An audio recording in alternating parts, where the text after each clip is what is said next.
भी बोलते हैं। और आप ये देखिए, इसका जो टाइम पीरियड था ये था 2500 से 750 BC, और इसे जानते हैं एज अ, इसका जो नाम है Indus valley civilization, bronze civilization, और इसे first urban civilization of India भी कहते हैं।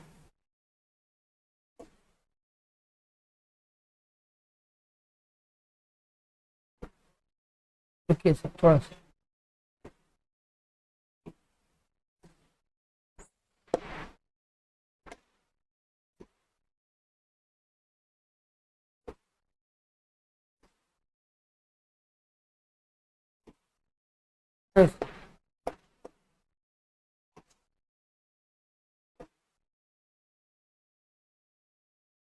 तो देखिए, डिस्कवर ऑफ हड़प्पा सिविलाइजेशन, इसकी जो हड़प्पा सिविलाइजेशन की जो डिस्कवरी हुई थी, यह फर्स्ट डिस्कवर हुआ था 1921 में बाई किसके द्वारा?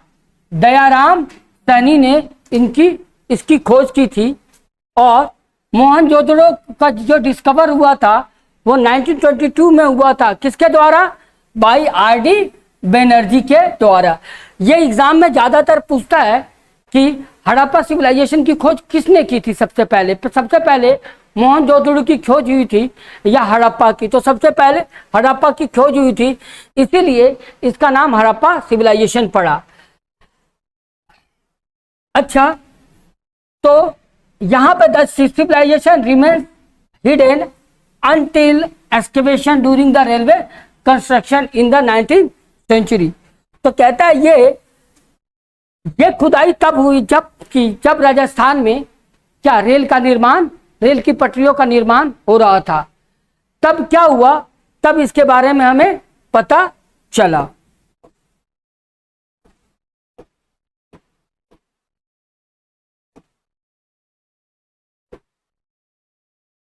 अब देखिए, दूसरा है ज्योग्राफिकल स्पीड, ये कहां तक फैला हुआ था? The Harappa civilization spread across large in the north western India and Pakistan. ये ज्यादातर हिस्से इसके इंडिया और पाकिस्तान में फैले हुए हैं। जो इसका एरिया है वो 12,99,600 स्क्वायर किलोमीटर में ये पूरा फैला हुआ है। और जो स्टेट है वह पाकिस्तान, गुजरात, राजस्थान, हरियाणा, पंजाब और उत्तर प्रदेश है। अब इसके फेमस साइट जो एग्जाम में अक्सर आता है, हड़प्पा जो है वो कहाँ है? पंजाब, पाकिस्तान में है। और ये जो फेमस है, यहाँ पे किस चीज की क्या चीज मिली थी? गैनरी और सिमेट्री मिली हुई है।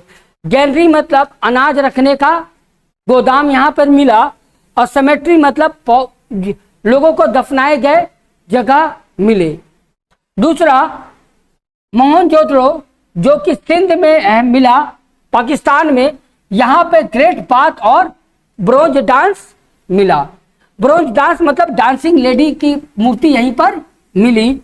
तीसरा, लोथल जो कि गुजरात में है, यहाँ पे वेयर हाउस भी मिला और डॉकयार्ड या बंदरगाह भी मिला। धौलावीरा जो गुजरात में है, यहाँ पर वाटर कंस्ट्रक्शन टैंक मिले, यानी जो धौलावीरा जगह था यहाँ से लोग खेती किया करते थे, उसके लिए इन्होंने वाटर रिजर्वेयर बना रखा था। कालीबंगा जो राजस्थान में है, यहाँ पर क्या मिले? खेती के साक्ष्य मिले। बैनावाली हरियाणा में, यहाँ पर आपको टेराकोटा मिला और हाउस लेआउट मिला। राखलवाली जो हरियाणा में है, यहाँ पर ये one of the largest site in India. India का सबसे जो लार्जेस्ट साइट है वो राखलवाड़ी है इंडिया की।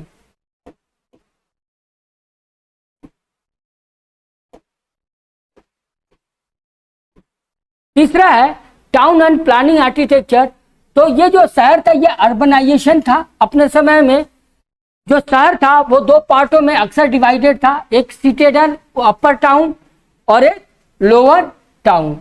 तो अपर जो टाउन था वह पब्लिक जो अच्छे एडमिनिस्ट्रेटिव लोग थे वो यहीं पे रहा करते थे। जो राजा था वो भी यहीं पे रहा करता था। और जो लोअर टाउन था वहां पे कॉमन लोग रहा करते थे। उसके बाद ग्रेनाइट पैटर्न स्ट्रीट, जो उस समय जो सड़कें थी वो क्या थी, एक स्ट्रेट थी और वो 90 डिग्री पे एक दूसरे को काटा करती थी। Straight wide road cutting at right angle. दूसरा ड्रेनेज सिस्टम, यानी जो सड़कों के दोनों तरफ क्या थी, ड्रेनेज सिस्टम थी, बहुत अच्छे तरीके से सड़क वेल मेंटेन और ड्रेनेज सिस्टम थी। इससे यह पता चलता है कि लोग पहले सड़क बनाते थे और ड्रेनेज नालियां बनाते थे, उसके बाद ही वे लोग क्या करते थे, घर बनाते थे। तीसरा पब्लिक वेल एंड बाथरूम्स, जो घर था वे क्या था, हर घर में ये थी, बाथरूम थे और वेल थे और साथ में ही कॉमन इन हाउस, ये सब चीज कॉमन थी। यानी वहां पर बाथरूम और जो हर घर में वेल यानी कुएं थे, यानी पानी की सुविधाएं थी भरपूर मात्रा में। ब्रिक्स, यानी इससे यह पता चलता है कि ब्रिक्स का एक स्टैंडर्ड साइज था और बैक्ड था और स्ट्रांग था। यानी ब्रिक्स की एक लंबाई और एक ही खास तौर पे चौड़ाई और मोटाई हुआ करती थी। यानी वो एक खास तौर पे ब्रिक्स को बनाते थे और उसी को यूज किया करते थे। ऐसा नहीं होता था कि ब्रिक्स का साइज क्या होता है, अलग अलग तरह का होता था। तो हमें इससे यह पता चलता है कि वो जो घर बनाते थे वे कहीं ना कहीं आर्किटेक्ट फॉर्म में बनाते थे, यानी उन्हें मैथमेटिक्स का ज्ञान था। अब तीसरा है द ग्रेट बाथ, एक जो ग्रेट बाथ मिला हुआ है मोहनजोदड़ो में, और वहां पे ये बिलीव किया जाता है कि ये वो लोग रिचुअल के लिए यूज करते थे, यानी इसका दैनिक यूज नहीं होता था, ये अपनी संस्कृति के लिए, यानी कोई त्योहार होता था तब इसका यूज करते थे और ये यहाँ पर राजा या कोई प्रतिष्ठित लोग ही आकर इस जगह का यूज किया करते थे। नेक्स्ट जो है वो ये है इकोनॉमी ऑफ द हड़प्पा, इन लोगों का जीवन कैसे चलता था। तो देखिए मिक्स ऑफ द एग्रीकल्चर, इनका जो जीवन था वो एग्रीकल्चर के साथ था। कुछ लोग ट्रेड किया करते थे और कुछ लोग क्राफ्ट का यूज करते थे। क्राफ्ट मतलब कुछ सामान बनाना है, जैसे पोट्री बनाना, मालाएं बनाना, इन सब चीजों की। तो एग्रीकल्चर में, ये खेती में ज्यादातर व्हीट, बार्ली, डेट्स और मस्टर्ड ऑयल और कॉटन के साथ मिले हैं।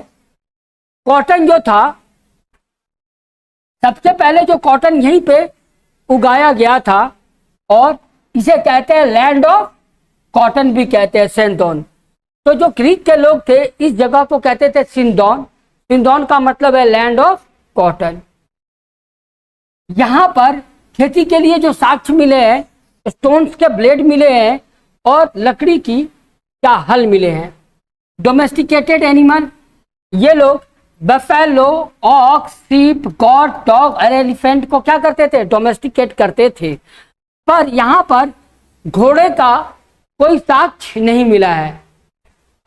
ट्रेड, ये व्यापार कहाँ किया करते थे, इनका व्यापार इंटरनल और एक्सटर्नल ट्रेड था, जो कि मेसोपोटामिया, जो मेसोपोटामिया है जहां पे सुमेर नाम के राजा राज्य करते थे, उनसे ये लोग व्यापार किया करते थे। और मेसोपोटामिया के लोग इसको मेलुआ कहते थे। मेलुआ मतलब पॉसिबली हड़प्पा। जो मेलुआ वर्ड है, शब्द है, वो हड़प्पा के लिए यूज होता है और ये मेसोपोटामिया के लोग किया करते थे। मेलुआ का मतलब है नाव के द्वारा, यानी इनका मतलब ये था कि यहाँ के लोग जब वहां पे जाते थे तो व्यापार करने, तो इनको मेलुआ किया कहा करते थे। ये लोग मैथमेटिक्स का इन्हें नॉलेज था, यानी ये बाइनरी सिस्टम में चीजों को नापते और तौलते थे। और जो ट्रेडिंग का, व्यापार का इनका जो मेन जगह था वे था लोथल, जहां पे बंदरगाह था।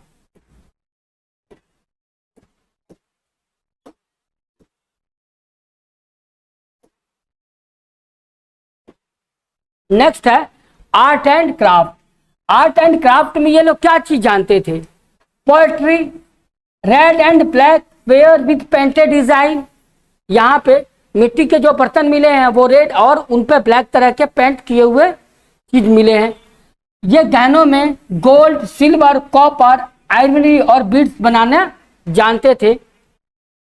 Bronze of dancing girl, dancing girl का एक मूर्ति मिली है, वो मोहनजोदड़ो में मिली है और जिसका नाम है symbol of metal casting skills.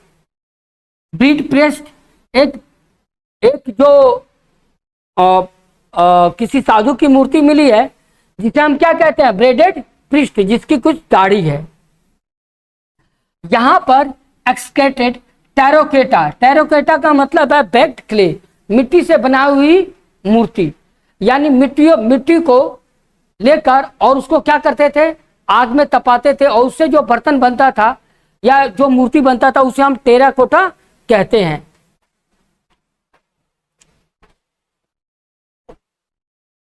Next आपका है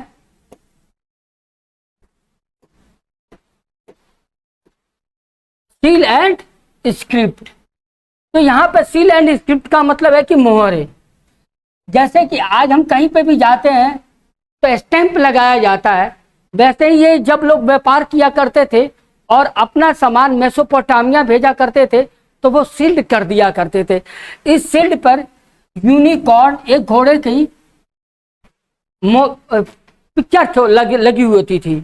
अगर ये चीज मतलब अगर किसी ने तोड़ दिया या टूटी हुई चीज रहती थी, सील टूटा हुआ रहता था, तो वो एक्सेप्ट नहीं करते थे। तो कहता है कि ओवर 400 टाइप ऑफ सिंबल्स, मतलब कहता है कि 400 तरह के सिंबल ये यूज किया करते थे। अनडिसिफर्ड, जो कि अभी तक पढ़ा नहीं गया है। ये ज्यादातर इनके जो लैंग्वेज है वो पिक्टोग्राफिक है, यानी सिंबल थे। इनके जो लैंग्वेज थी, भाषा थी, वो सिंबल थी, ना कि कुछ और था। इनका इमेज क्या था? ये ज्यादातर यूज किया करते थे एनिमल का, बुल, यूनिकॉर्न और tiger. Purpose of seal, seal का पर्पस क्या था? Trade and business use. Seal का ये यूज वही करते थे जहां पे इन्हें व्यापार करना रहता था, और possibly used as a amulet और आइडेंटिफाई मार्क्स। नेक्स्ट है रिलीजियस बिलीफ। इनमें ज्यादातर ये किस तरह की पूजा पाठ किया करते थे? तो यहाँ पर एक चीज है कि एक भी मंदिर नहीं मिले हैं, यानी ये साक्ष्य ये मिलता है कि उस समय कोई मंदिर नहीं हुआ करता था। अगर कोई रिलीजियस एक्टिविटी करता भी था तो वो घर में करता था, वो बाहर नहीं करता था। तो देखिए डाइटी ऑफ वर्शिप, यहाँ मदर गॉडेस की एक मूर्ति मिली है, सिंबल ऑफ फर्टिलिटी, जिसका मतलब है कि वो जीवन का शुरुआत के लिए इनकी मूर्ति मिली है। दूसरा पशुपति शिवा, यानी एक जो शिव, आज जो शिव है उनका जो पहला रूप है, यानी पहली बार जो कल्पना की गई, उसका एक साक्ष्य मिला है। पर इससे हम ये श्योर नहीं कर सकते कि वो शिव की मूर्ति है, पर लोगों ने यह अंदाजा लगाया कि शायद उस समय शिव की पूजा होती होगी, क्योंकि उस मूर्ति के चारों तरफ, दोनों तरफ क्या थे? दो एनिमल थे, और ऐसा अंदाजा लगाया जाता है कि वो जो शिव है उनके दोनों साइड जो मूर्ति है, उनके मूर्ति के जो आसपास जो भी है वो कोई बैल रहा होगा, जो कि सिंबल किस चीज का है? शिव का। उस समय जो लोग थे वो एनिमल और ट्री की पूजा किया करते थे, यानी वो नेचर के ज्यादा करीब थे। रिलीजियस प्रैक्टिस से नो लार्ज टेम्पल, कोई भी मंदिर नहीं मिला है।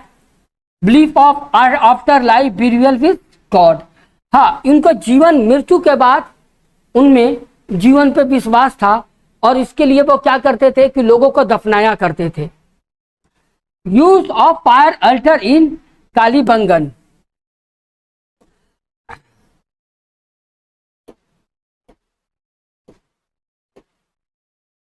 यहाँ ब्यूरियल एंड सोशल लाइफ। यहाँ ब्यूरियल मतलब कहता है कि दफनाने से भी हमें बहुत चीजें वहां की लाइफ के बारे में पता चलती है कि उस समय के लोग क्या थे। देखिए उस समय भी सोशल स्टेटस रहा होगा। जो पैसे वाले लोग थे जब उन्हें दफनाया जाता था तो उनके साथ जानवर या कुछ कीमती वस्तुएं दफना दिया जाता। तो जो गरीब लोग थे उनके साथ ऐसा कुछ नहीं था। तो उस समय भी अमीर और गरीब का भेदभाव रहा होगा और किंग भी रहा होगा। तो ये सारी चीजें यहाँ से पता चलती है। इसके साक्ष्य में हड़प्पा और लोथल से मिलते हैं। यहाँ पर कहता है कि इनके साथ हमें पर्स, ज्वेलरी और डेड्स, ये सारी चीजें दफनाई हुई चीजें मिलती है। इनकी सोशल लाइफ, इनका जो सोशल लाइफ था वो क्लास कहीं ना कहीं उस समय भी डिवाइड था। यानी कहने का मतलब है कि उस समय कुछ लोग कहते हैं कि नहीं उस समय भी राजा हुआ करते थे, कुछ लोग कहते हैं कि नहीं उस समय राजा नहीं, डेमोक्रेसी टाइप का था, सब लोग मिलकर डिसीजन लिया करते थे।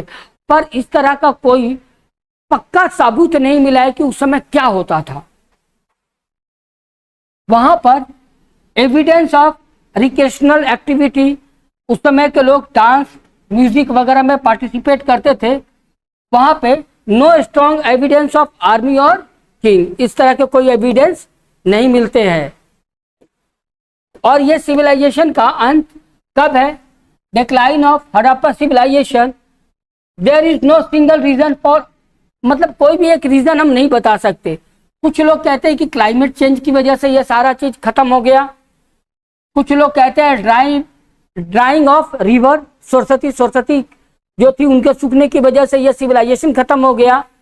कुछ लोग कहते हैं अर्थक्वेक, डिक्लाइन ऑफ ट्रेड, या आर्यन के आने की वजह से ये लोग खत्म हो गए। पर यह बात सही है कि ये शहर 1700 BC आते आते जो ये सिविलाइजेशन खत्म हो गई, तो इस सिविलाइजेशन के खत्म होने की बहुत सारे चांसेस है।